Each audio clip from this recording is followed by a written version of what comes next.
ನಾರಾಯಣ ನಾರಾಯಣ. ಆದರೆ ಪ್ರಭು, ಈ ಸಮಯದಲ್ಲಿ ನಂದಪುತ್ರನ ವೇದನೆ ಶಾಂತವಾಗುವ ಬಗೆ ಹೇಗೆ? ದೇವರ್ಷಿ, ವೇದನೆಗೆ ಒಂದೇ ಔಷಧಿ, ಪ್ರೇಮ. ಕೃಷ್ಣನ ಈ ವೇದನೆಯನ್ನು ಮುಗಿಸುವವರು ಯಾರೆಂದರೆ ಅವನ ಮೇಲೆ ನಿಶ್ಚಲ ಪ್ರೇಮ ಇರುವವರು. ನಾರಾಯಣ ನಾರಾಯಣ. ನನಗೆ ಅರ್ಥವಾಯಿತು ಪ್ರಭು, ನನಗೆ ಅರ್ಥವಾಯಿತು. ಅಮ್ಮ, ಕಾಲ್ಗೊಕ್ಕಿರೋ ಮುಳ್ಳು ತೆಗಿಯಕ್ಕಾಗ್ತಿಲ್ಲ ಅಮ್ಮ. ಕಂದ, ನನ್ ಕಂದ ಎಲ್ಲಿದ್ದಾನೆ?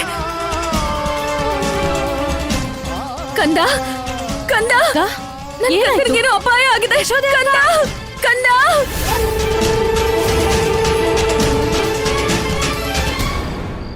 ಇದು ಅಸಂಭವ. ಈ ತಾಯಿಯ ಮೇಲಿರುವ ರಾಹುವಿನ ಪ್ರಭಾವ ಹೇಗೆ ಸಮಾಪ್ತಿಯಾಗಿದ್ದು? ಕಂದ, ಕಂದ, ಚಿಂತೆ ಮಾಡ್ಬೇಡ ನೀನು. ನಿನ್ನಮ್ಮ ಬರ್ತಿದ್ದಾಳೆ ಕಂದ. ಇದ್ದಕ್ಕಿದ್ದ ಹಾಗೆ ಏನಾಯ್ತು? ಆಗ ಇವಳೆ ಕೃಷ್ಣನ ಮನೆಯಿಂದ ಕಳಿಸಿದ್ಲು. ಈಗ ನೋಡಿದ್ರೆ ಕಳೆದೋಗಿರೋ ಕರುನ ತಾಯಿ ಹಸು ಕೂಗೋ ತರ ಇವಳೆ ಕೃಷ್ಣನ ಕರೀತಾ ಇದ್ದಾಳೆ. ಅಕ್ಕ, ಇದಕ್ಕಿಂತ ಒಳ್ಳೆ ವಿಷಯ ಇನ್ನೇನಿರಕ್ ಸಾಧ್ಯ? ನಾರಾಯಣ ನಮ್ ಪ್ರಾರ್ಥನೆನ ಆಲಿಸ್ಬಿಟ್ಟ. ಈಗ ನಮ್ ಕೃಷ್ಣ ಗೋಕುಲಕ್ಕೆ ಹಿಂತಿರುಗ್ ಬರ್ತಾನೆ. ನಾನು ಹೇಳೋದೇನು ಅಂದ್ರೆ ಕೃಷ್ಣನ್ ಕರ್ಕೊಂಡ್ ಬರೋದಿಕ್ಕೆ ನಾವೆಲ್ಲ ಹೋಗ್ಬೇಕು. ಹೌದೌದು, ನಡೀರಿ ನಡೀರಿ. ಕಂದ, ನಂದ್ರಾಣಿ ಎಲ್ಲಿ ಹೋಗ್ತಾ ಇದಾರೆ? ಇನ್ನೆಲ್ಲಿಗೆ? ಕೃಷ್ಣನ್ ಕರ್ಕೊಂಡ್ ಬರಕ್ಕೆ. ನಂಗ್ ಗೊತ್ತಿತ್ತು ಯಶೋದೆ ಚಿಕ್ಕಮ್ಮಂಗೆ ಕೃಷ್ಣನ್ ಬಿಟ್ಟಿರಕ್ಕೆ ಆಗಲ್ಲ. ನಡೆದಿದ್ದಾಮು ಚಿಕ್ಕಪ್ಪ. ನಡಿ. ಕಂದ, ಯಶೋದೆ ಅಮ್ಮ ಅಲ್ವಾ? ಅಮ್ಮ, ನೀನ್ ಬೇಗ ಬಾ ಅಮ್ಮ. ನೀನ್ ಎಲ್ಲಿದ್ಯಮ್ಮ? ಕಂದ, ನಂದ್ರಾಣಿ,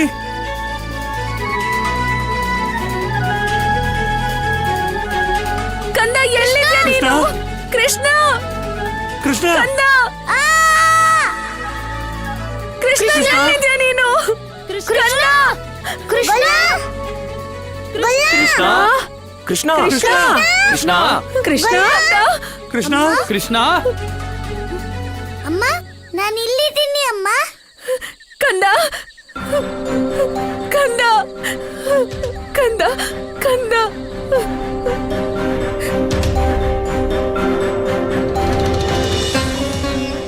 ಕಂದ, ನಿನ್ಗೇನು ಆಗಿಲ್ಲ ತಾನೆ? ಅಮ್ಮ, ನೀನ್ ಬಂದಿಲ್ಲ, ಈಗೆಲ್ಲ ಸರಿ ಹೋಗುತ್ತೆ ಅಮ್ಮ. ನನ್ ಕಂದ ಕರೆದ್ರೆ ಈ ಅಮ್ಮ ಬರೋದಿಲ್ವಾ? ಹೀಗಾಗೋಕ್ ಸಾಧ್ಯನಾ? ಕಂದ, ನನ್ನ ಕ್ಷಮಿಸ್ಬಿಡು ಕಂದ. ನನಗದೇನಾಗೋಗಿತ್ತು? ಆದ್ರೆ ಈ ಮುಳ್ಳು ಮುಳ್ಳ? ತೋರ್ಸು, ಇದು ಹೇಗಾಯ್ತು?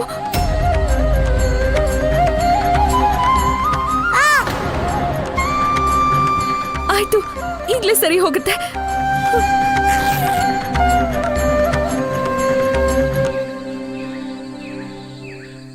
ಬಾ ಕಂದ, ಇನ್ನೊಂದ್ ಕ್ಷಣನೂ ನಾನಿನ್ನ ಈ ಕಾಡಲ್ಲಿರೋಕ್ ಬಿಡೋದಿಲ್ಲ. ನಾರಾಯಣ ನಾರಾಯಣ. ಪ್ರಭು, ತಾಯಿ ಯಶೋದೆಯಂತೂ ರಾಹುವಿನ ಪ್ರಭಾವದಲ್ಲಿದ್ದಳು. ರಾಹುಕಾಲದ ಕಾರಣದಿಂದ ಅವಳು ಕೃಷ್ಣನಿಗೆ ಶಿಕ್ಷೆ ಕೊಟ್ಟಳು, ಮನೆಯಿಂದ ಕಳಿಸಿದಳು. ಆದರೆ ಈಗ ನೋಡುತ್ತಿದ್ದರೆ ಪ್ರಭು, ಅವಳ ಮೇಲೆ ರಾಹುವಿನ ಪ್ರಭಾವವೇ ಇದ್ದಂತಿಲ್ಲ. ಏನಾಯಿತು?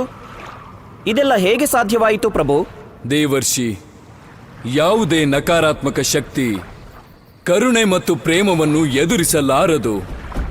ಕೃಷ್ಣನು ತಾಯಿ ಯಶೋದೆಯನ್ನು ಎಷ್ಟು ಕರುಣೆ ಪ್ರೇಮದಿಂದ ಕರೆದನೆಂದರೆ ಅವನು ಕೇವಲ ತಾಯಿ ಯಶೋದೆಯ ಮೇಲಿದ್ದ ರಾಹುವಿನ ಪ್ರಭಾವ ನಾಶ ಮಾಡಿದ್ದಲ್ಲದೆ ಜೊತೆಗೆ ಅವಳ ಮನಸ್ಸನ್ನು ಮತ್ತೆ ಅತೀತದಿಂದ ವರ್ತಮಾನಕ್ಕೆ ತಂದಿದ್ದಾನೆ ಹಾಗೂ ರಾಹುವಿನಿಂದ ಮುಕ್ತಿಯನ್ನ ನೀಡಿದ್ದಾನೆ. ನಾರಾಯಣ ನಾರಾಯಣ. ಧನ್ಯರು ಪ್ರಭು. ಪರಮಾವತಾರಿ ಶ್ರೀಕೃಷ್ಣನ ಕರುಣೆ ಮತ್ತು ಅವನ ಮಹಿಮೆ ಅನಂತ. ಹಾ ಅಮ್ಮ, ನನ್ಗೂ ತುಂಬಾ ಹೊಟ್ಟೆ ಹಸು ಆಗ್ತಿದೆ. ಹಾ ಕಂದ, ದಾಮೋದರಣ್ಣ.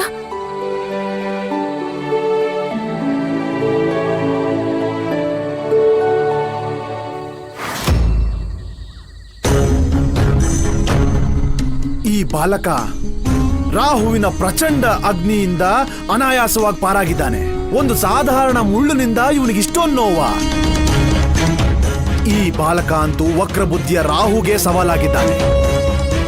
ಈಗ ನಾನು ಈ ರಹಸ್ಯನ ಬಿಡಿಸಲೇಬೇಕು. ಗೋಕುಲದ ಜನ್ರೆ, ಅಮ್ಮ ಹೇಳ್ತಾಳೆ ಅಪರಾಧಿಗಳಂದ್ರೆ ತಪ್ಪುಗಳನ್ನ ಮಾಡೋರು ಮಾತ್ರ ಅಲ್ಲ, ಅನಾಚಾರಗಳನ್ನ ಸಹಿಸ್ಕೊಳ್ಳೋರು ಕೂಡ ಅಪರಾಧಿಗಳಾಗ್ತಾರೆ. ಆದ್ರೆ ಕೃಷ್ಣ, ಕಂಸನ ಅನ್ಯಾಯವನ್ನ ಸಹಿಸ್ಕೊಂಡು ಬದುಕೋದು ಬಿಟ್ರೆ ನಮ್ಗೆ ಬೇರೆ ದಾರಿ ಏನಿದೆ? ಇಲ್ಲ, ನಾವು ಭಯ ಪಟ್ಕೊಂಡು ಸುಮ್ನೆ ಕಣ್ಮುಚ್ಕೊಂಡಿದ್ರೆ ನಮ್ಗೆ ಯಾವ ದಾರಿನೂ ಕಾಣೋದಿಲ್ಲ. ಅದಕ್ ನಾವು ಕಷ್ಟನ ಕಣ್ಬಿಟ್ ನೋಡ್ಬೇಕು. ನಾವೆಲ್ರೂ ಈಗ ಒಗ್ಗಟ್ಟಾಗಿ ಕಂಸನ ಅನ್ಯಾಯನ ಎದುರಿಸ್ಲೇಬೇಕಾಗತ್ತೆ. ಎಲ್ಲಿವರೆಗೂ ನಾವು ಕಂಸಂಗ್ ಹೆದರ್ತಾ ಇರ್ತೀವೋ ಅಲ್ಲಿವರೆಗೂ ಅವನು ಹೆದರ್ಸ್ತಾನೆ ಇರ್ತಾನೆ. ಆದ್ರೆ ಕೃಷ್ಣ, ಅವನು ಕಂಸ. ದೇವತೆಗಳು ಅವನಿಗೆ ಭಯ ಪಡ್ತಾರೆ. ಅವನ ಅನಾಚಾರವನ್ನ ಕೊನೆಗೊಳಿಸೋದಕ್ಕೆ ಒಂದೇ ದಾರಿ ಇರೋದು. ಆ ನಾರಾಯಣನೇ ಈ ಭೂಮಿ ಮೇಲೆ ಅವತರಿಸಬೇಕು. ಅಜ್ಜ, ಅಮ್ಮ ಹೇಳ್ತಾಳೆ ದೇವ್ರ ನಮ್ಗೆ ಸಹಾಯ ಮಾಡ್ಬೇಕು ಅಂದ್ರೆ ಮೊದ್ಲು ನಾವು ನಮ್ ಕೆಲ್ಸ ಮಾಡ್ಬೇಕು.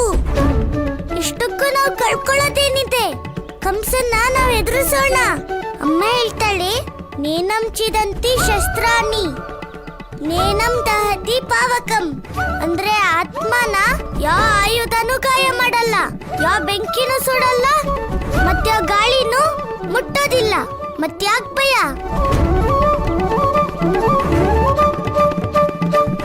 ಏನಾದ್ರೂ ಸರಿ, ಇವತ್ ನೀವೆಲ್ಲ ತೀರ್ಮಾನ ಮಾಡ್ಲೇಬೇಕು. ನೀವೆಲ್ರೂ ಜೀವನ ಪೂರ್ತಿ ಹೀಗೆ ಕಷ್ಟದಲ್ಲಿ ಬದುಕ್ತಿರೋ ಅಥವಾ ಕಂಸನ ಪಾಪ ಎದುರಿಸಿ ಅವನ ಅನಾಚಾರನ ನಾಶ ಮಾಡ್ತಿರೋ? ನೀನ್ ಹೇಳಿದ್ ನಿಜ ಕೃಷ್ಣ. ಈ ತರ ಜೀವನ ನಡೆಸಿ ಏನ್ ಲಾಭ?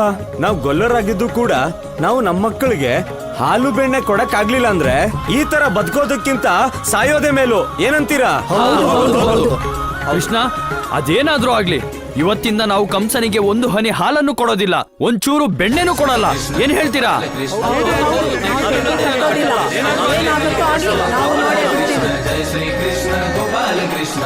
ಕಂಸಮಾವ, ಇವತ್ತಿಂದ ಜನರ ಮನ್ಸಲ್ಲಿ ನಿಮ್ಮನ್ ಕಂಡ್ರೆ ಭಯ ಇಲ್ಲ.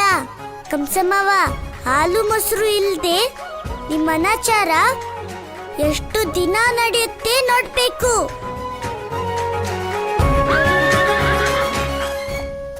ಈ ಗೋಕುಲದ ಜನರೇ ಮೋಸಗಾರರು.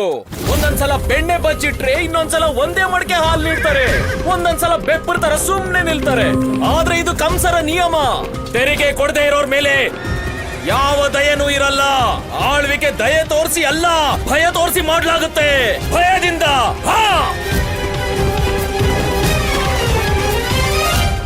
ಇವತ್ತಿವ್ರು ಏನೂ ಸಿಗದೆ ಬರಿಗೈಯಲ್ಲಿ ಹೋಗೋದು ಖಂಡಿತ. ನಾವು ತೀರ್ಮಾನ ಮಾಡಿದೀವಿ. ಕೃಷ್ಣ ಏನ್ ಹೇಳ್ತಾನೋ ಗೋಕುಲದಲ್ಲಿ ಅದೇ ಆಗೋದು. ನಡೀರಿ ಹೋಗೋಣ. ನಾನು ರಾಧೆ. ನಮ್ಮ ಅಪ್ಪನ ಹತ್ರ 1,00,000 ಹಸುಗಳಿವೆ. ನಾನ್ ಯಾವತ್ತೂ ಪೇಡ ಮಾಡೇ ಇಲ್ಲ. ನಿಂಗ್ ಗೊತ್ತಾ ಕೃಷ್ಣ, ನಿನಗಿಷ್ಟ ಅಂತ ನಾನು ನನ್ ಕೈಯಾರೆ ಈ ಪೇಡ ಮಾಡ್ಕೊಂಡ್ ತಂದಿದ್ದೀನಿ. ಇದನ್ನ ನಿನ್ಗೋಸ್ಕರ ಅಂತ ಬರ್ಸಾನದಿಂದ ಇಲ್ಲಿ ತನಕ ತಗೊಂಡ್ ಬಂದಿದ್ದೀನಿ. ಎಷ್ಟೋ ಉಪಕಾರ. ಗೋಪಿಕೆ ನನ್ ಮೇಲೆ ಇಷ್ಟೊಂದ್ ಗಮನ ಇಡಕ್ಕೆ ಏನಾದ್ರೂ ಕಾರಣ ಇದ್ಯಾ? ಗೊಲ್ಲ, ನಿನಗೆ ಗೊತ್ತೇ ಇದೆಯಲ್ಲ, ನಾನು ಯಾರ ಮಾತು ಕೇಳಲ್ಲ. ನನ್ ಮನ್ಸಿಗೆ ಅನ್ಸಿದ್ದೆ ಮಾಡೋದು. ನನ್ ಮನಸ್ಸು ಹೇಳ್ತು ಇವತ್ತು ನಿಂಗೆ ಪೇಡ ತಿನ್ನಿಸ್ಬೇಕು ಅಂತ. ಅದಕ್ಕೆ ನಾನು ನಿನ್ಗೆ ಅಂತ ಈ ಪೇಡ ಮಾಡ್ಕೊಂಡ್ ಬಂದೆ. ಈಗ ನನ್ ಮನ್ಸು ಬದ್ಲಾಗೋಕ್ಕಿಂತ ಮುಂಚೆ ನೀನು ಈ ಪೇಡ ತಿನ್ಬೇಡು ಕೃಷ್ಣ. ಮರ್ತ್ಬಿಟ್ಟಿದ್ಯಾ ಗೋಪಿಕೆ? ನಾನ್ ಪೇಡ ಅಲ್ಲ, ಬೆಣ್ಣೆ ತಿಂತೀನಿ, ಬೆಣ್ಣೆ. ಕೃಷ್ಣ, ಮರ್ತಿರೋದು ನೀನು ರಾಧೆಯ ಕೃಷ್ಣ.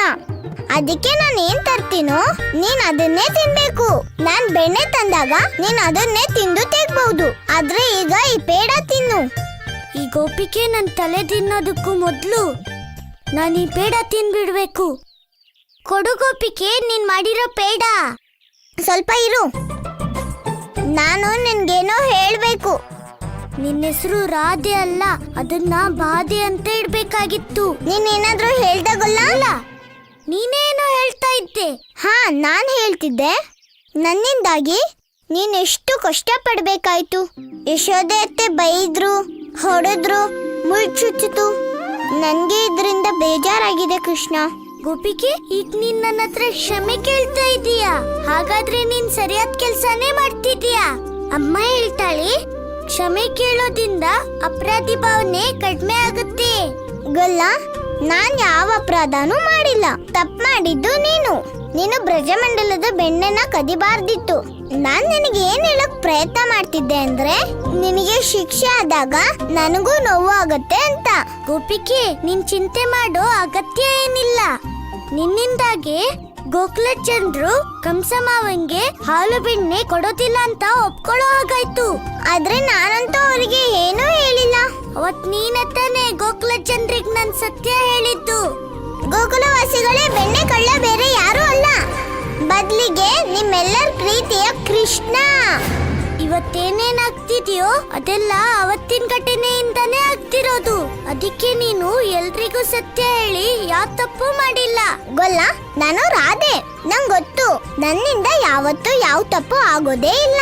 ಈ ಗೋಪಿಕೆ ಯಾವತ್ತೂ ಬದಲಾಗದೇ ಇಲ್ಲ. ಗೊಲ್ಲ, ನೀನ್ ಮತ್ತೆ ಏನಾದ್ರೂ ಹೇಳ್ದಾಗೊಲ್ಲ? ಇಲ್ಲ ಗೋಪಿಕೆ, ಎಲ್ಲ ತಪ್ಪು ನಂದೇ. ಅದಕ್ಕೆ ನಾನೇ ಕ್ಷಮೆ ಕೇಳ್ತೀನಿ. ಈಗ ಈ ಪೇಡೆ ತಿನ್ಲಾ? ಕೃಷ್ಣ, ತಾಮು ಚಿಕ್ಕಪ್ಪ, ಕೃಷ್ಣ, ಕಂಸನ್ ಸೈನಿಕರು ಮತ್ತೆ ಗೋಕುಲಕ್ಕೆ ಬಂದಿದ್ದಾರೆ. ಮತ್ತೊಮ್ಮೆ ಹಾಲು ಬೆಣ್ಣೆ ಕಿತ್ಕೊಂಡು ಹೋಗಿ ಬಂದಿದ್ದಾರೆ. ಬೇಗ ನಡಿ ಕೃಷ್ಣ, ಬೇಗ ಬಾ. ನಡೀರಿ.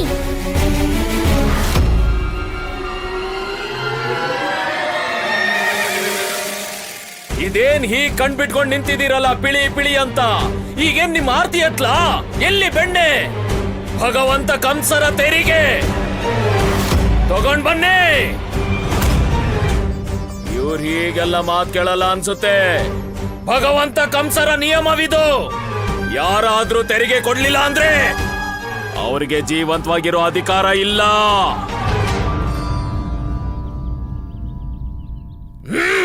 ನಿಲ್ಸಿ.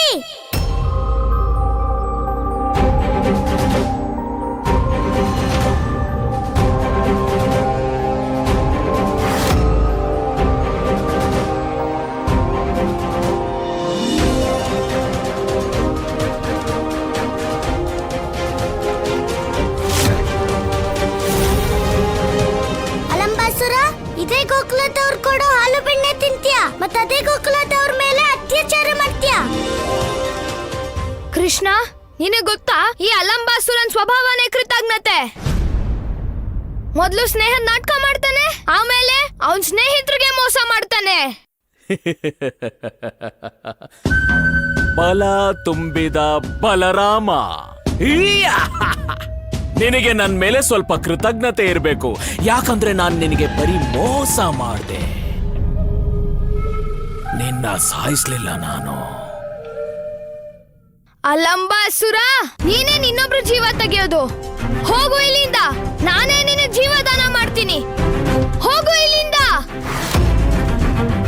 ಹಾ ಅಲಂಬಾಸುರ, ಗೋಕುಲದವ್ರಿಗೆಲ್ಲ ಗೊತ್ತಾಗಿದೆ ಅವ್ರ ಹಾಲು ಬೆಣ್ಣೆ ಮೇಲೆ ಮೊದಲನೇ ಅಧಿಕಾರ ಯಾರಿಗಿದೆ ಅಂತ. ಇಷ್ಟು ಸಮಯ ಬೇಕಾಯ್ತಾ ಗೋಕುಲವಾಸಿಗಳಿಗೆ ಈ ಸತ್ಯ ತಿಳ್ಕೊಳ್ಳೋಕೆ? ಪೂರ್ತಿ ಬ್ರಜಮಂಡಲಕ್ಕೆ ಗೊತ್ತು ಇಲ್ಲಿಯ ಹಾಲು ಮತ್ತು ಬೆಣ್ಣೆಯ ಮೇಲೆ ಕೇವಲ ಮತ್ತು ಕೇವಲ ಭಗವಂತ ಕಂಸರ ಅಧಿಕಾರ ಮಾತ್ರ ಇದೆ. ಅಲಂಬಾಸುರ, ಈ ಭ್ರಮೆ ಏನಾದ್ರೂ ಕಂಸ ಮಾವಂಗಿದ್ರೆ ನೀನೇ ಹೋಗಿ ಅವರಲ್ಲಿರೋ ಆ ಭ್ರಮೆನ ದೂರ ಮಾಡು. ಗೋಕುಲ ಜನರು ತೀರ್ಮಾನ ಮಾಡಾಗಿದೆ, ಅವ್ರ ಹಾಲು ಬೆಣ್ಣೆನ ಯಾರಿಗೂ ಕೊಡಲ್ಲ. ಕಂಸ ಮಾವಂಗೂ ಕೊಡಲ್ಲ, ಕಂಸ ಮಾವನ್ ಸೈನಿಕರಿಗೂ ಕೊಡಲ್ಲ. ನಂದನ ಮಗನೇ, ಈ ನಿರ್ಧಾರ ಮಾಡೋದು ಕೈಗಳಲ್ಲಿ ಶಕ್ತಿ ಇರುವವನು ನೀನಲ್ಲ. ಇನ್ನು ನಿನ್ನ ಕೈಯಿಂದ ಅಮ್ಮನ ಸೆರಗನ್ನೇ ಬಿಟ್ಟಿಲ್ಲ.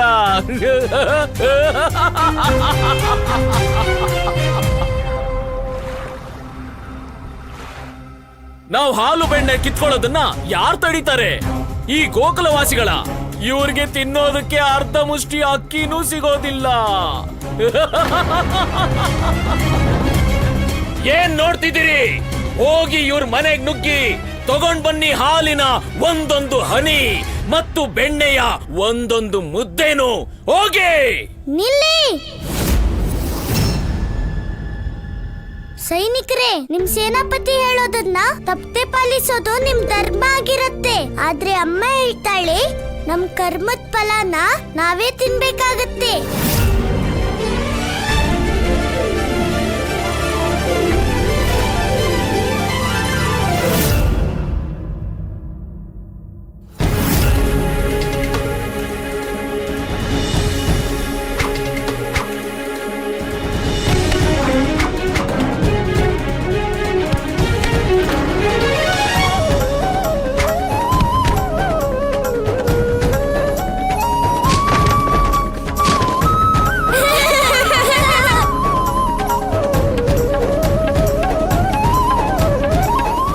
ನಾನಂತೂ ಮೊದ್ಲೇ ಹೇಳಿದ್ದೆ, ಕಂಸಮಾವಂತರಾನೆ ಅವನ್ ಸೈನಿಕರು ಮಾತ್ ಕೇಳಲ್ಲ. ಯಾರು ಭಗವಂತ ಕಂಸರ ಸೈನಿಕರನ್ನು ತಡೆಯೋ ದುಸ್ಸಾಹಸ ಮಾಡ್ತಿರೋದು? ಅಲಂಬಾಸುರ ಬರೀ ಸೈನಿಕರನ್ನಲ್ಲ, ಇವತ್ ಗೋಕುಲದ ಜನರು ಕಂಸಮವನ್ನು ತಡ್ತಿದ್ದಾರೆ. ಇನ್ನವ್ರ ಮೇಲೆ ಅತ್ಯಾಚಾರ ಮಾಡಕ್ಕಾಗಲ್ಲ. ನಾನು ನೋಡ್ತೀನಿ ನನ್ನನ್ನು ಯಾರು ತಡೀತಾರೆ ಅಂತ.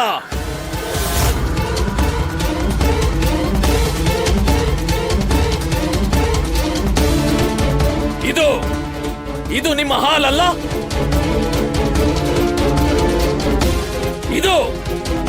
ಇದು ಹಾಲು.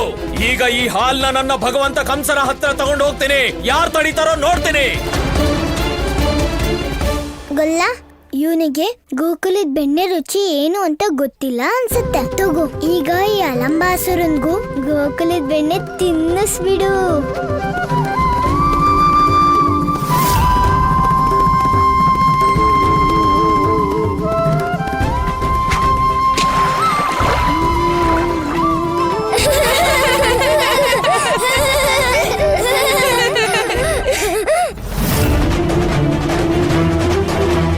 ನಂದನ ಪುತ್ರ, ನೀನೀ ದಿನ ಮಾಡಿದ ಅಪರಾಧಕ್ಕೆ ಶಿಕ್ಷೆ ಒಂದೇ ಮೃತ್ಯು ದಂಡ.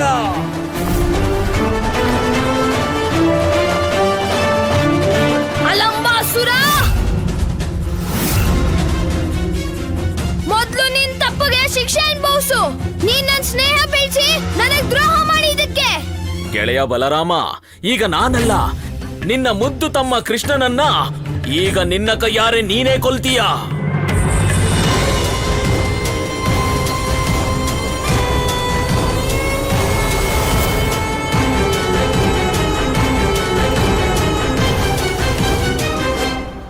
ಇವ್ ನನ್ನನ್ನ ಸಂಮೋಹನ ಮಾಡೋ ಪ್ರಯತ್ನ ಮಾಡ್ತಿದ್ದಾನೆ. ಅಲಂಬಾಸುರ, ಇವತ್ ನಾನ್ ನಿಂಗೆ ಎಂತ ಶಿಕ್ಷೆ ಕೊಡ್ತಿದ್ದೀನಿ ಅಂದ್ರೆ, ಇನ್ ಮುಂದೆ ನೀನು ಯಾರಿಗೂ ಸಂಮೋಹನ ಮಾಡಕ್ಕಾಗಲ್ಲ.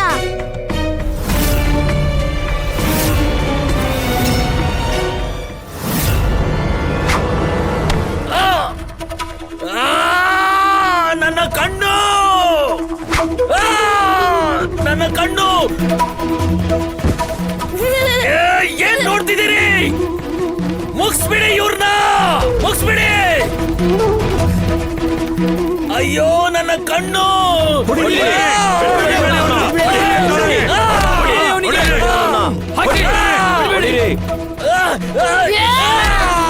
ಅಲಂಬಾಸುರ, ನೀನ್ ನನ್ ಗೆಳೆಯ ಆಗಿದ್ಕೊಂಡು ನನಗೆ ಮೋಸ ಮಾಡ್ದಲ್ಲ. ಇದೇ ಕೊನೆ, ಇನ್ ಮುಂದೆ ನೀನ್ ಯಾರಿಗೂ ಮೋಸ ಮಾಡಕ್ಕಾಗಲ್ಲ. ಬಲರಾಮ, ನಾನ್ ನಿನ್ನ ಆಮೇಲೆ ನೋಡ್ಕೋತೀನಿ. ಈಗ ನಾನ್ ಇಲ್ಲಿಂದ ಓಡೋಗೋದೇ ಉತ್ತಮ.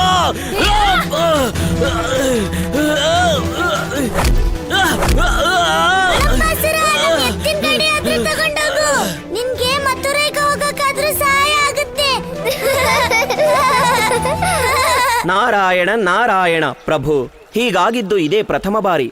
ಆ ಕಂಸನ ಸೈನಿಕರು ಹೀಗೆ ಸೋತು ಹೋಗಿ ಗೋಕುಲದಿಂದ ಮರಳುತ್ತಿದ್ದಾರೆ. ದೇವರ್ಷಿ, ಈ ವಿಜಯಕ್ಕೆ ಕಾರಣ ಒಂದೇ, ಗೋಕುಲವಾಸಿಗಳ ವಿಶ್ವಾಸ ಕೃಷ್ಣನ ಮೇಲೆ ಮತ್ತು ತಮ್ಮ ಮೇಲೆ ಕೂಡ. ನಾರಾಯಣ ನಾರಾಯಣ, ಸತ್ಯವಚನ ಪ್ರಭು, ಸತ್ಯವಚನ. ದೇವರ್ಷಿ, ಕಂಸನ ಭಯದ ಕಾರಣದಿಂದ ಗೋಕುಲದಲ್ಲಿ ವಾಸಿಸುವ ಜನರಲ್ಲಿ ವಿಶ್ವಾಸವೇ ಉಳಿದಿರಲಿಲ್ಲ. ಆದರೆ ಇಂದು ಅವರು ಆ ಭಯವನ್ನು ಗೆದ್ದಿದ್ದಾರೆ. ಇದು ಕೇವಲ ಪ್ರಾರಂಭ ಮಾತ್ರ. ಧರ್ಮದ ವಿಜಯ ಮತ್ತು ಅಧರ್ಮದ ಪರಾಜಯಕ್ಕೆ. ನಾರಾಯಣ ನಾರಾಯಣ, ನಿಮ್ಮ ಲೀಲೆ ಅಪಾರ ಪ್ರಭು, ಅಪಾರ. ಯಶೋಧಕಂದನಿಗೆ ಜಯವಾಗಲಿ, ನಂದಕಂದನಿಗೆ ಜಯವಾಗಲಿ, ನಂದನಿಗೆ ಜಯವಾಗಲಿ, ನಂದಕಂದನಿಗೆ ಜಯವಾಗಲಿ, ಯಶೋಧಕಂದನಿಗೆ ಜಯವಾಗಲಿ, ನಂದಕಂದನಿಗೆ ಜಯವಾಗಲಿ. ಕೃಷ್ಣ, ನಾನ್ ಎಷ್ಟೊತ್ತಿಂದ ನಿನಗ್ ಬೆಣ್ಣೆ ತಿನ್ಸೋಕ್ ಪ್ರಯತ್ನ ಮಾಡ್ತಿದ್ದೀನಿ, ಆದ್ರೆ ನೀನು ನಿನ್ ಹಠ ಬಿಡದೆ ಕೂತಿದ್ಯಲ್ಲ. ಕೃಷ್ಣ, ಇಷ್ಟು ಸಣ್ಣ ವಯಸ್ಸಿಗೆ ಯಾರಾದ್ರೂ ಇಷ್ಟು ದೊಡ್ಡ ಪ್ರಮಾಣ ಮಾಡ್ತಾರಾ? ಅದ್ ಹೇಗ್ ನಿನ್ನ ಸಿಟ್ಟು ಸರಿ ಹೋಗುತ್ತೋ ಏನು? ಕೃಷ್ಣ, ಬೆಣ್ಣೆ ತಿನ್ಬಿಡು. ಹಾ ಕೃಷ್ಣ, ಬೆಣ್ಣೆ ತಿನ್ಬಿಡು. ನಂದರಾಣಿ, ಓ ನಂದರಾಣಿ. ಅಲ್ಲ, ನೀವೆಲ್ರೂ ಇಲ್ಲಿ? ಅದು ಹಾಲು ಬೆಣ್ಣೆ ಜೊತೆಗೆ? ಕಂಸನ್ ಸೈನಿಕರು ತೆರಿಗೆ ಕೇಳೋಕ್ ಬರ್ಲಿಲ್ವಾ? ನಂದರಾಣಿ, ಕಂಸನ ಸೈನಿಕರು ಬಂದಿದ್ರು, ಆದ್ರೆ ಹೊರಟೋದ್ರು. ಏನು? ಕಂಸನ್ ಸೈನಿಕರು ಬಂದು ಬರಿಗೈಲೇ ಹೊರಟೋದ್ರಾ? ಇದೇಗ್ ಸಾಧ್ಯ? ನಂದರಾಣಿ, ಇವತ್ತು ನಮ್ ಕೃಷ್ಣ ಯಾರು ಅನ್ಕೊಳ್ದೆ ಇರೋದನ್ನ ಮಾಡಿ ತೋರಿಸ್ಬಿಟ್ಟ. ಕೃಷ್ಣನ?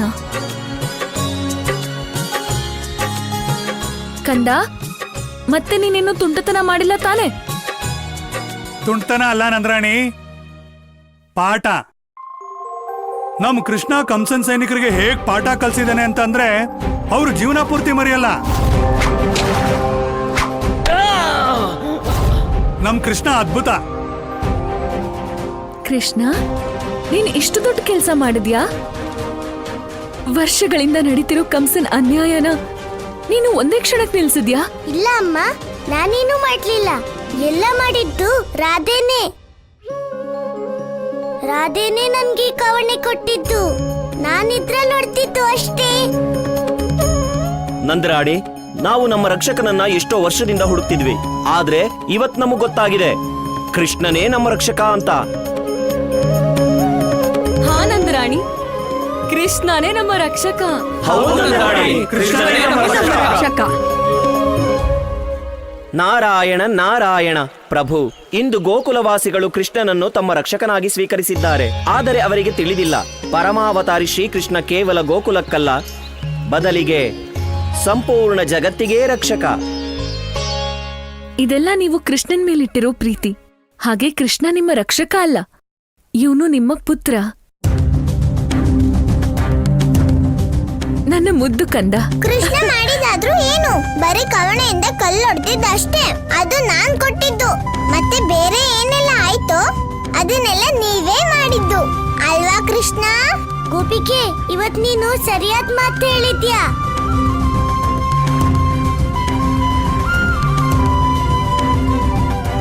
ಹೌದು, ಕಂಸನ ಸೈನಿಕರು ನನ್ನಿಂದಾಗಲ್ಲ, ಬದ್ಲಿಗೆ ನಿಮ್ಮೆಲ್ರ ಒಗ್ಗಟ್ಟು ಮತ್ತೆ ನಿಮ್ ಧೈರ್ಯ ನೋಡಿ ಓಡೋದ್ರು. ಇಲ್ಲ ಕೃಷ್ಣ, ನೀನ್ ಏನ್ ಬೇಕಾದ್ರೂ ಹೇಳು, ಇವತ್ತು ನಮಗ್ ಸಿಕ್ಕಿರೋ ಗೆಲುವಿಗೆ ನೀನೇ ಕಾರಣ. ಹೌದು ಕೃಷ್ಣ, ಎಲ್ಲದಕ್ಕಿಂತ ಸಂತೋಷದ ವಿಷಯ ಏನು ಅಂದ್ರೆ ನಿನ್ನ ಶಪಥ ಪೂರ್ತಿಯಾಯ್ತು. ಇವತ್ತು ನಮ್ಮ ಹತ್ರ ಎಷ್ಟು ಬೆಣ್ಣೆ ಇದೆ ಅಂದ್ರೆ ನಮ್ಮ ಗೋಕುಲದ ಮಕ್ಕಳು ಹೊಟ್ಟೆ ತುಂಬಾ ತಿನ್ಬಹುದು.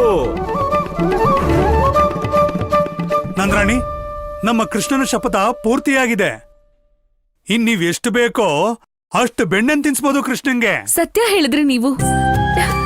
ನಡಿ ಕಂದ, ಈಗ ನಿನ್ಗೆ ಮನಸ್ಫೂರ್ತಿಯಾಗಿ ಬೆಣ್ಣೆ ತಿನ್ನಿಸ್ತೀನಿ. ಯಶೋದೆ ಅದಕ್ಕೆ ಕೃಷ್ಣ ಬೇಕಾದಷ್ಟು ಬೆಣ್ಣೆ ಹೇಗೂ ತಿಂತಾನೆ, ಆದ್ರೆ ಅದಕ್ಕಿಂತ ಮೊದಲು ನಾವು ಗೋಪೇಶ್ವರ ಮಹಾದೇವರ ದರ್ಶನ ಮಾಡಿದ್ರೆ ಒಳ್ಳೇದಾಗ್ತಿತ್ತು. ಇವತ್ ನಮ್ಮ ಹತ್ರ ಎಷ್ಟು ಹಾಲು ಬೆಣ್ಣೆ ಇದೆಯೋ ಅದೆಲ್ಲ ಅವನ ಆಶೀರ್ವಾದಿಂದಾನೆ. ನೀವ್ ಸರಿಯಾಗಿ ಹೇಳಿದ್ರಿ ವೃಷಭಾನು ಅಣ್ಣ. ನಾವೆಲ್ರೂ ಮೊದಲು ಗೋಪೇಶ್ವರ ಮಹಾದೇವನ್ ಮಂದಿರಕ್ಕೆ ಹೋಗೋಣ. ಎಲ್ಲಾ ಹಾಲು ಬೆಣ್ಣೆನ ನೈವೇದ್ಯ ಅಂತ ಕೊಟ್ಟು ಆಮೇಲೆ ನಾವೆಲ್ರೂ ತಿನ್ನೋಣ. ಇದಾದ್ಮೇಲೆ ನಮ್ಮ ಕೃಷ್ಣನ ಪ್ರಮಾಣನೂ ಮುರಿಯತ್ತೆ. ಅಮ್ಮ ಸರಿಯಾಗಿ ಹೇಳ್ತಿದ್ದಾಳೆ. ಎಲ್ಲದಕ್ಕೂ ಮೊದಲು ನಾವು ಗೋಪೇಶ್ವರ ಮಹಾದೇವನ ಆಶೀರ್ವಾದ ಪಡಿಬೇಕು. ಹಾ ಕೃಷ್ಣ, ನಡಿ. ಬನ್ನಿ.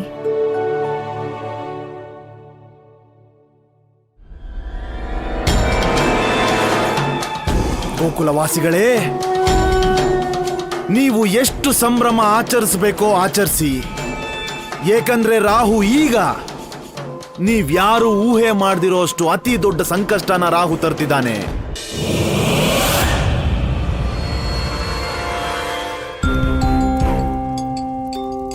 ಇದು ಬಾಣವಲ್ಲ, ಖಡ್ಗವಲ್ಲ, ಸುದರ್ಶನ ಬಿಡುವವನು ಈ ಚಿಕ್ಕ ಶಸ್ತ್ರ. ಈ ಇಷ್ಟು ಶಕ್ತಿಶಾಲಿ, ಇದು ಭಗವಂತ ಕಂಸನ ಬಾಲ್ಯ ಮಿತ್ರನಿಗೆ ಭಯ ಹುಟ್ಟಿಸಿದೆ.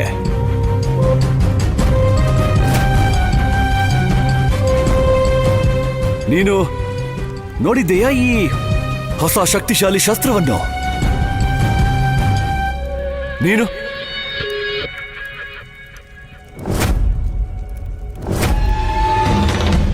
ಈಗ ಇದನ್ನು ಪ್ರಯೋಗಿಸಬೇಕು. ನೋಡಬೇಕಿದೆ ಅಂತ ಯಾವ ಶಕ್ತಿ ಇದೆ ಇದರಲ್ಲಿ.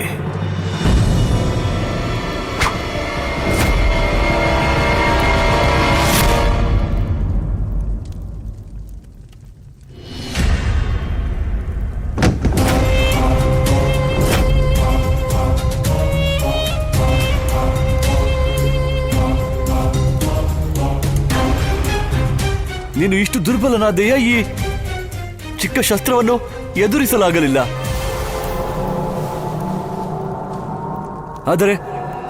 ಆದರೆ ನೀನು ಚಿಂತಿಸಬೇಡ. ನಾನು ಭಗವಂತ ಕಂಸ ನಿನ್ನನ್ನು ಎಷ್ಟು ಶಕ್ತಿಶಾಲಿಯಾಗಿಸುತ್ತಾನೆಂದರೆ ಯಾರು ನಿನಗೆ ಅಹಿತ ಮಾಡಲಾರರು ಮಿತ್ರ. ಹಾಗಾಗಲು ನೀನು ನನ್ನ ಪ್ರೇತವಾಗಬೇಕು. ಕರೆದೊಯ್ಯಿರಿ ಈ ಮರಣಶಯ್ಯೆಯಲ್ಲಿರುವ ನನ್ನ ಮಿತ್ರನನ್ನು ನನ್ನ ಪ್ರೇಮಲೋಕಕ್ಕೆ.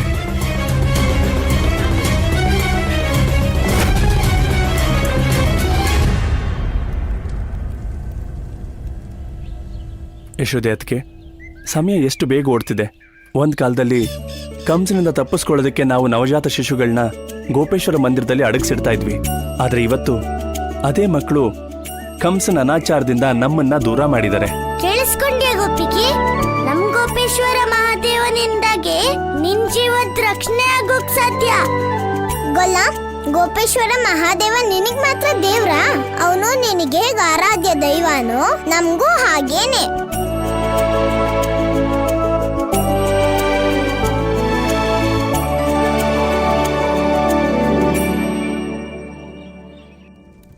ಅಲಂಬಾಸುರ ಏನು ಹೇಳಲು ಬಯಸುತ್ತಿದ್ದ ಚಾಣೂರ? ಭಗವಂತ, ನೀವು ಅವನ್ಗೆ ಏನ್ ಹೇಳಕ್ಕೂ ಅವಕಾಶನೇ ಕೊಡ್ಲಿಲ್ಲ. ತಿಳಿದಿದೆ. ನಾನು ಭಗವಂತ ಕಂಸ. ಆದರೆ ಈಗ ಗೋಕುಲವಾಸಿಗಳೇ ಅದನ್ನು ಮರೆತಂತಿದೆ. ಅವರಿಗೆ ನಾನೆಂದರೆ ಪ್ರೀತಿಯೂ ಇಲ್ಲ, ಭಯವೂ ಇಲ್ಲ. ಅವರಿಗೆ ಹಾಲು ಬೆಣ್ಣೆಗಳೇ ಅಧಿಕ ಪ್ರಿಯ, ಅವರ ಜೀವಕ್ಕಿಂತಲೂ ಅಧಿಕ ಪ್ರಿಯ. ಭಗವಂತ, ಮಾರ್ಗದರ್ಶನ ನೀಡಿ ಪ್ರಭು. ವತ್ಸಾಸುರ, ಗೋಕುಲವಾಸಿಗಳು ಭಗವಂತ ಕಂಸನಿಗೆ ಗೋರಸದ ನೈವೇದ್ಯ ನೀಡುತ್ತಿಲ್ಲ. ಮತ್ತೆ ನೀನು ಅದೆಲ್ಲಿ ಅಡಗಿ ಕುಳಿತಿರುವೆ? ಉಪಸ್ಥಿತನಾಗು.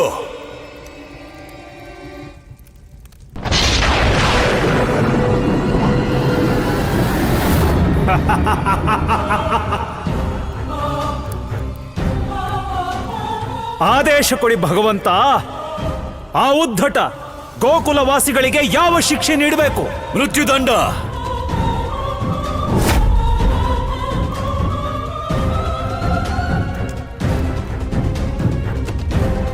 ನಿನಗೆ ಸಾಧ್ಯವಿದೆಯೇ ವತ್ಸಾಸುರ? ಏಕೆಂದರೆ ಎಲ್ಲರೂ ಬಂದರು, ಎಲ್ಲರೂ ಹೋದರು. ನೆನಪಿರಲಿ, ಯಾವ ಗೊಲ್ಲ ಬಾಲಕರು ಜೀವಂತವಾಗಿರಬಾರದು ಆ ಗೋಕುಲದಲ್ಲಿ. ಹೋಗು.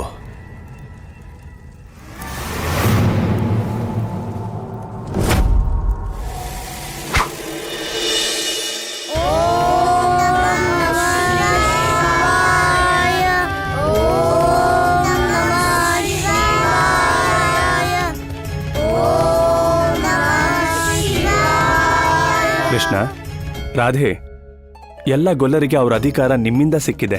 ಹಾಗಾಗಿ ಗೋಪೇಶ್ವರ ಮಹಾದೇವನಿಗೆ ಜಲಾಭಿಷೇಕ ಮಾಡೋ ಮೊದಲನೇ ಅಧಿಕಾರನೂ ನಿಮ್ದೆ. ಕಂದ,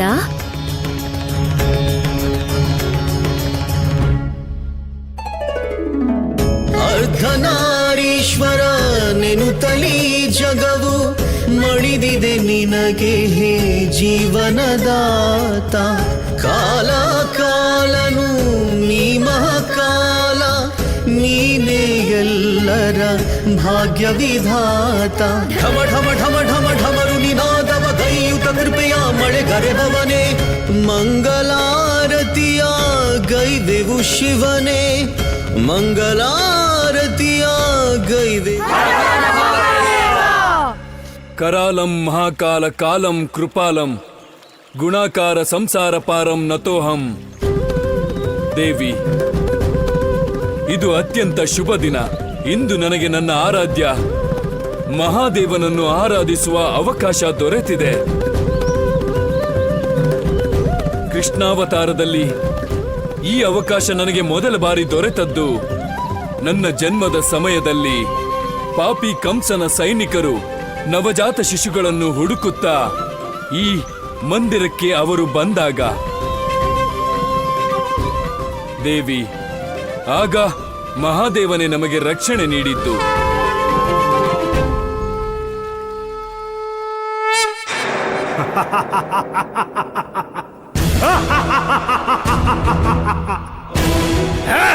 ಇಂದು ಗೋಪೇಶ್ವರ ಮಹಾದೇವನ ಈ ಮಂದಿರವೇ ಗೋಕುಲವಾಸಿಗಳಿಗೆ ಸಮಾಧಿ ಸ್ಥಳವಾಗುತ್ತೆ.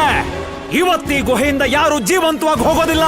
ಯಾವ ಗೋಪಾಲಕನು, ಯಾವ ಗೋಪಿಕೆಯು, ಮತ್ಯಾವ ಗೋಪಬಾಲಕರು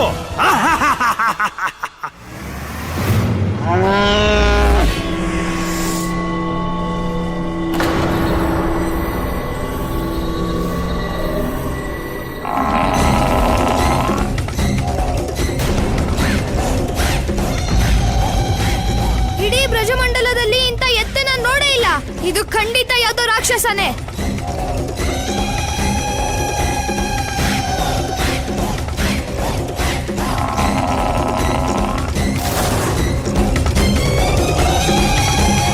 ನಾವು ಹುಷಾರಾಗಿರ್ಬೇಕು. ಈ ರಾಕ್ಷಸ ಯಾವ ಕಡೆಯಿಂದನೂ ಹಾರ್ಬೋದು. ಧಾಮ, ಗೆಳೆಯ ಧಾಮ,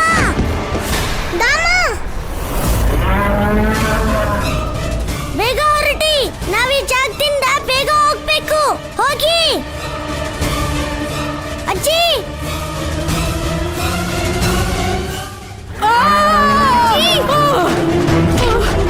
ಅಣ್ಣ, ಬಲರಾಮ, ಆಗಿರು.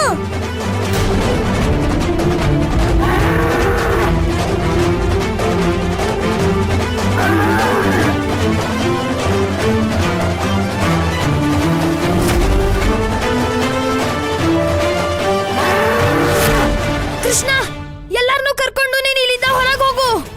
ಅಲ್ಲಿ ತನಕ ನಾನು ಈ ರಾಕ್ಷಸನ ತಡೀತೀನಿ.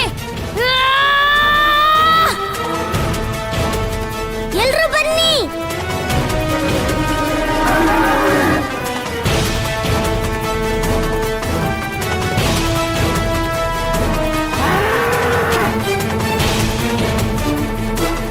ನೀನಿವತ್ ಮಾಡಿರೋ ತಪ್ಪುಗೆ ನಾನ್ ನಿನಗಿವತ್ ಶಿಕ್ಷೆ ಕೊಟ್ಟೇ ಕೊಡ್ತೀನಿ. ಅದಕ್ಕಿಂತ ಮೊದಲು ನಾನು ಗೋಕುಲ ಜನರನ್ನ ರಕ್ಷಣೆ ಮಾಡಬೇಕಾಗಿದೆ. ನಾನು ನೋಡ್ತೇನೆ ಈ ಗೋಕುಲವಾಸಿಗಳು ಎಲ್ಲಿ ತನಕ ನನ್ನಿಂದ ತಪ್ಪಿಸ್ಕೊಳ್ತಾರೆ ಅಂತ.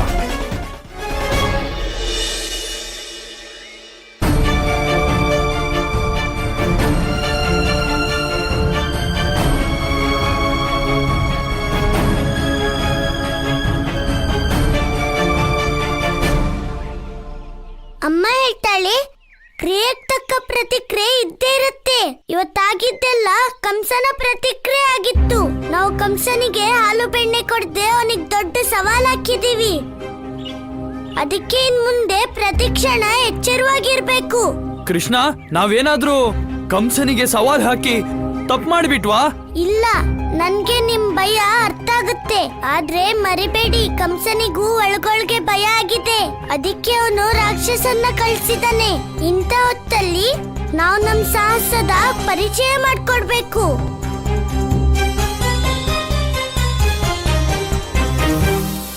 ನಾವು ಪೂರ್ತಿ ಶಕ್ತಿ ಮತ್ತೆ ಯುಕ್ತಿಯಿಂದ ಕಂಸನ್ ಮುಂದೆ ನಿಲ್ಬೇಕು. ಆಗ್ಲೇ ನಮ್ಗೆ ಕಂಸನ ಅನ್ಯಾಯನ ನಾಶ ಮಾಡಕ್ಕಾಗದು. ಆದ್ರೆ ಕೃಷ್ಣ, ಕಂಸನ್ ಹತ್ರ ರಾಕ್ಷಸರ ಸೈನ್ಯ ಇದೆ. ನಾವು ಒಬ್ಬ ರಾಕ್ಷಸನ್ನ ಸೋಲ್ಸಿದ್ರು ಕೂಡ ಅವನು ನೂರಾರು ರಾಕ್ಷಸರನ್ನ ಕಳಿಸ್ತಾನೆ. ಆಗ ನಾವೇನ್ ಮಾಡೋದು ಕೃಷ್ಣ? ಆಗತ್ತೆ. ದೊಡ್ಡ ಸೈನ್ಯ ಸೋಲ್ಸೋದು ಒಬ್ಬ ಸೈನಿಕನ್ನ ಸೋಲ್ಸೋದ್ರಿಂದಾನೇ ಆರಂಭ ಆಗೋದು. ಆ ಕಂಸ ಮತ್ತೆ ರಾಕ್ಷಸರನ್ನ ಕಳ್ಸಿದ್ರೆ ನಾವು ಅವರನ್ನ ಎದುರಿಸೋಣ. ಒಂದ್ಸಲ ಯುದ್ಧ ಆರಂಭ ಆದ್ಮೇಲೆ ಬೇರೆ ಯಾವ ದಾರಿನೂ ಇರೋದಿಲ್ಲ. ಕೃಷ್ಣ, ನಮಗೆ ನಿನ್ ಮೇಲೆ ವಿಶ್ವಾಸ ಇದೆ. ಆದ್ರೆ ಆ ರಾಕ್ಷಸರಲ್ಲಿ ನಾವೆಲ್ಲಿ? ನೋಡಿ, ಪೂತ್ನಿ, ಉತ್ಕಚ ಎಲ್ರೂ ರಾಕ್ಷಸ್ರೆ. ನಾನ್ ಅವ್ರನ್ನ ಸಾಯಿಸ್ಲಿಲ್ಲ, ಅವ್ರಾಗೆ ಸತ್ತೋದ್ರು. ಯಾಕೆ ಅಂತ ಗೊತ್ತಾ? ನಾನ್ ಶಕ್ತಿಶಾಲಿಯಾಗಿ ಅವ್ರನ್ನ ಸಾಯಿಸಿದ್ದಲ್ಲ. ನಾನ್ ಚಿಕ್ಕವನು. ಅವ್ರು ಸತ್ತಿದ್ ಯಾಕಂದ್ರೆ ನಾವ್ ಸತ್ಯದ ಪರ ಇದ್ದೀವಿ.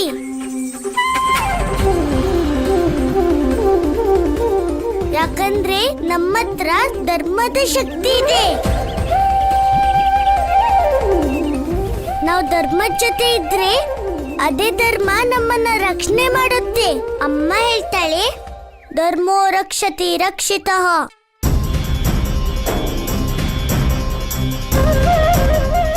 ನನ್ಗೆ ಪೂರ್ತಿ ನಂಬಿಕೆ ಇದೆ. ಈ ಧರ್ಮ ಯುದ್ಧದಲ್ಲಿ ಸೋಲೋದು ಅಧರ್ಮಿ ಕಂಸನೇ. ಕೃಷ್ಣ ಹೇಳ್ತಿರೋದು ಸತ್ಯ. ನಾವು ನಮ್ಮ ನಿರ್ಧಾರನ ಬಿಡಬಾರ್ದು. ಕಂಸನ್ ಕ್ರೌರ್ಯನ ನಾವು ನೋಡಿದೀವಿ. ಇನ್ನು ನಮ್ಮ ಸುರಕ್ಷೆಗಾಗಿ ನಮ್ಮ ಹತ್ರ ಕೇವಲ ಒಂದೇ ಉಪಾಯ ಇರೋದು, ಯುದ್ಧ.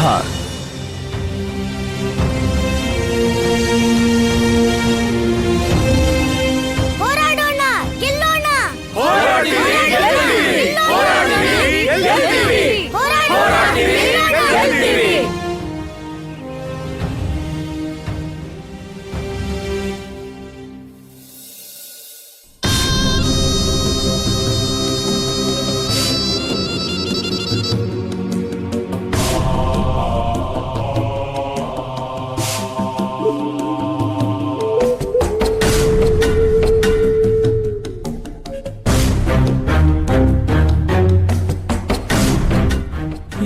ಇದೆಲ್ಲಿದ್ದೀನಿ ನಾನು? ಇದ್ಯಾವ ಸ್ಥಳ? ನನ್ನನ್ನ ಇಲ್ಲಿಂದ ಬಿಡಿಸಿ. ಇದು ಭಗವಂತ ಕಂಸನ ಸ್ವರ್ಗಲೋಕಾನಂದ. ಮಹಾರಾಜ ಕಂಸ, ಏನಾದರೂ ಸಂದೇಹವೇ? ಆದ್ರೆ ನಾನೇನ್ ಮಾಡ್ದೆ? ನನ್ನ ಅಪರಾಧ ಏನು? ಯಾವ ಅಪರಾಧಕ್ಕೆ ನನಗೆ ಈ ಶಿಕ್ಷೆ ಕೊಡ್ತಿದ್ದೀರಾ ನೀವು? ಅಪರಾಧ ದಂಡ ನಂದ. ಅಪರಾಧವಲ್ಲ ನಂದ. ನಾನು ನಿನ್ನನ್ನು ಶಕ್ತಿಶಾಲಿ ಮಾಡುವ ಪ್ರಯತ್ನದಲ್ಲಿದ್ದೇನೆ. ಅರ್ಥವಾಗಲಿಲ್ಲವೇ? ನನಗೂ ಅರ್ಥವಾಗಿಲ್ಲ. ಏನೆಂದರೆ ನಾನು ಇದಕ್ಕೂ ಮೊದಲು ಎಂದಿಗೂ ಜೀವಂತ ಮನುಷ್ಯನನ್ನು ಪ್ರೇತವಾಗಿಸಿರಲಿಲ್ಲ. ಆದರೆ ನನ್ನ ವಿಶ್ವಾಸ ಅಚಲವಾಗಿದೆ. ನನ್ನ ಈ ಪ್ರಯೋಗ ಖಂಡಿತ ಸಫಲವಾಗಲಿದೆ. ಇದೇನ್ ಹೇಳ್ತಾ ಇದ್ದೀರಾ? ಇದು ಅನ್ಯಾಯ. ಇಲ್ಲ, ಇದು ಅನ್ಯಾಯವಲ್ಲ. ಭಗವಂತ ಕಂಸನ ನ್ಯಾಯವಿದು.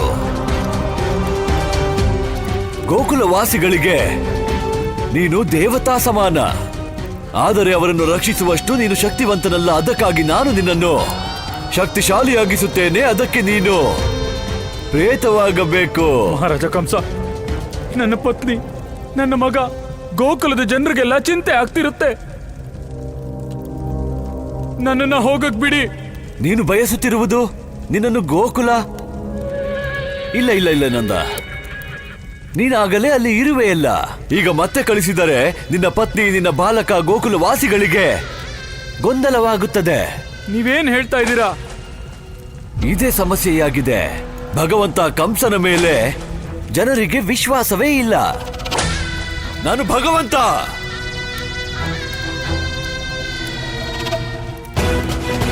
ಅಲ್ಲವೇ ಚಕ್ರಧಾರಿ? ನೋಡಬೇಕೇ ನಿನ್ನ ಪ್ರತಿರೂಪವನ್ನು? ನಂದ,